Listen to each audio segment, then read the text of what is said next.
Is urban cycling good for the economy? Well, today we're going to find out. Hey everyone, I'm Tom and this is Shifter, a channel about urban cycling and bike commuting. Welcome to all you new subscribers out there, and if you like this video, please consider subscribing yourself. There's an old argument against building bike lanes that focuses on the economy. Some people fear that if a new bike lane goes in and it makes it slightly harder to drive your car and park your car, then nobody's going to stop and shop at local businesses. Now there are lots of facets to this argument, many of them quite annoying, but today I'm going to focus on one of them, and that is the question of time and space.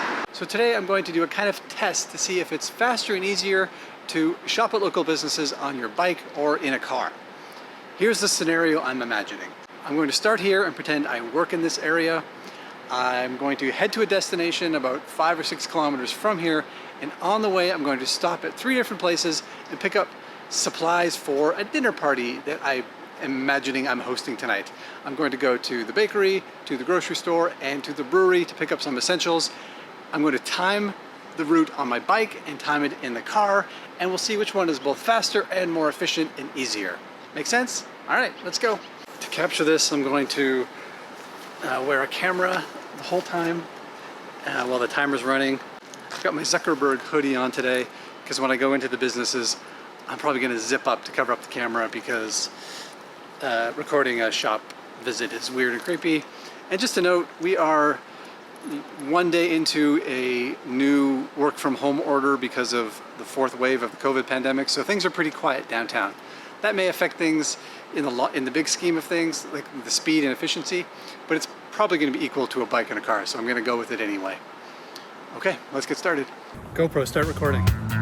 Start the stopwatch. Off we go.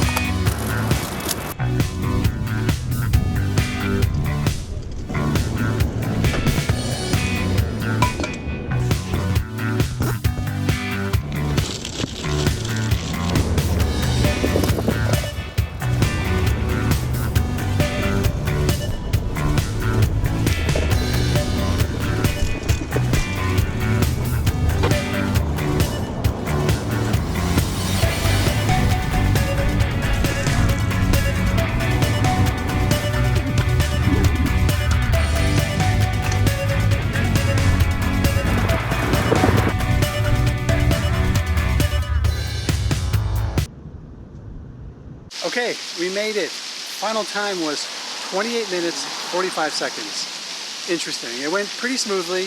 The ride, as you saw, was about half bike lanes, half regular streets. I tried to obey all of the traffic rules and mostly succeeded. So it'll be really interesting to compare this to a car trip, which we will do right now. Let's go.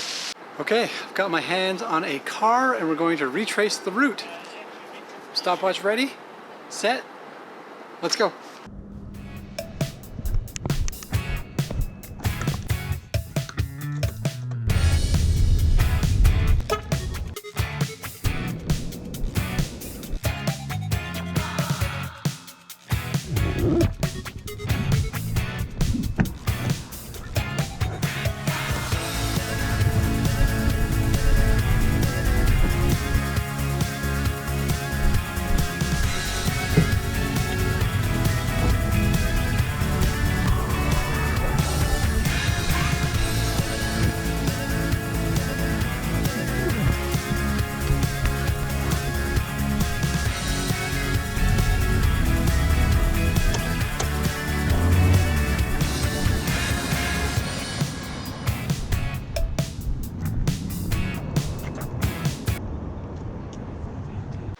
So there we go, we're done. And the final time for the car is 35 minutes, 18 seconds. Wow, so roughly the bike took about 29 minutes, the car took about 34 minutes. Are you surprised? Yeah, I'm not that surprised either. I kind of expected this because there are a lot of studies out there that show the same thing, that a bike is just a more quick and efficient way of getting around in a dense urban downtown core. I am surprised by how much of a difference there was there. It's almost 20% faster on a short route with 3 stops. Interesting, hey? What did surprise me was the things that seemed to slow the car down. I expected it to be traffic and that sort of thing, but it really turned out to be just like just the inefficiencies of a big vehicle it's not even a big car, it's just a car in an urban space. Finding parking, getting into the parking spot, plugging the meter. I mean, if I had the app on my phone, it would be faster, but whatever, I don't think it would make up the complete difference. Whereas on a bike, you can just get right up to the front door, lock it, and go in. Nothing's really holding you back. There's no traffic to stop you.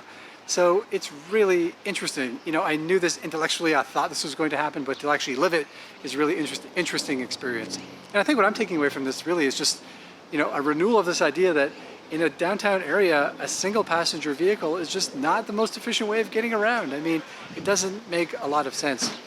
Back to the original question that was posed at the start of this video, are bikes good for the economy?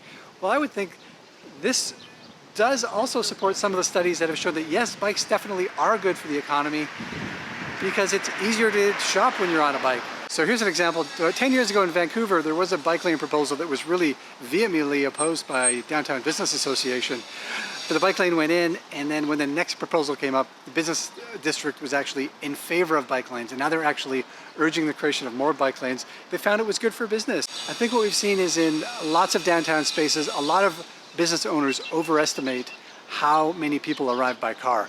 It really is easier to walk and take your bike in these areas. So the question is, can bikes be good for business? I say absolutely.